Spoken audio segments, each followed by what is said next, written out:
parshas are divided up. And the first commandment talks about going to war against your enemies, and the last commandment is going to war against Amalek. And so one of them is like this permissive war, and the other one is this, you have to go to war against Amalek. But then in the middle of these two commandments of going to war are all the other commandments that are more personal about relationships with people. So what I wanted to say is, what the idea is that this God consciousness is what you're supposed to get out of these mitzvot for a purpose of relations with people. So there was an old joke about a bar mitzvah, which I saw last night, that there was a table with fruit on it, and there was a sign over the table that said, make sure to take one fruit at a time, God is watching. So there was another table with all the pastries on there, and there was a little kid standing there, and he put up his own side, and it said, eat as many cakes as you want, God is watching the apples. I like that joke. So there is we just said in David, we want Hashem, it says, God, don't hide yourselves from me. Don't hide your face from me.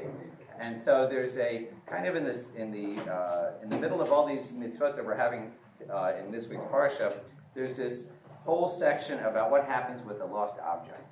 So it says, if you see the ox of your brother, or the sheep or the goat that runs away, first of all, if you hide yourself from that, that's a very bad thing. And the idea is you're supposed to go help your friend in need. But what's interesting is the end of that paragraph says the same thing again. So shall you do for his donkey, for his garment, for any lost article. Lo tuchal lehitalem.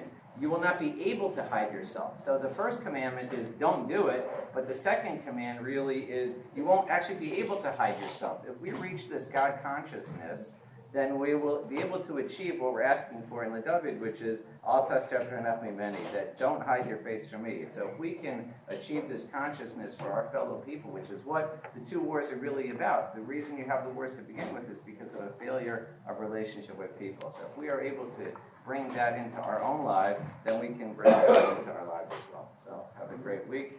And have a good Elul. Rabbi Chanan ben Akash Amar Tzadek Kadosh Baruch Hu L'Zachar Yisrael L'Shem B'Shalom Torah U'Mitzvah Shnei B'nai Chafetz Matzikal Yadid V'Al Yad